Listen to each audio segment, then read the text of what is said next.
ఈ దినపు దేవుని యొక్క మాట రాజులు మొదటి గ్రంథము 2వ అధ్యాయము 4వ వచనము. ప్రమాణము చేసిన మాటను స్థిరపరుచును.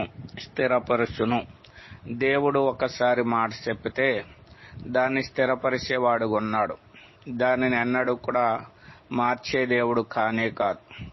అందుకని లేఖనం కూడా వ్రాయబడి ఉంది, వాగ్దానము చేసిన వాడు నమ్మదగిన వాడు అని. మాట ఇచ్చిన తర్వాత దాన్ని తప్పేటువంటి దేవుడు కాదు. మాట తప్పుడుకు ఆయన మనుషుడు కాదని లేఖనాలు బహు స్పష్టంగా తెలియజేసేవిగా ఉన్నాయి.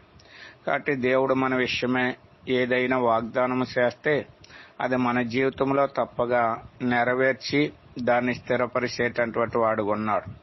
కాబట్టి దేవుడి యొక్క మాటను మనము నమ్మి ఆయన మనకి ఏదైతే చెప్పినాడో అది మన జీవితంలో నెరవేర్చే వరకు ఆయన యందు నిరీక్షణ కలిగి ముందుకు సాగుదుముగాక.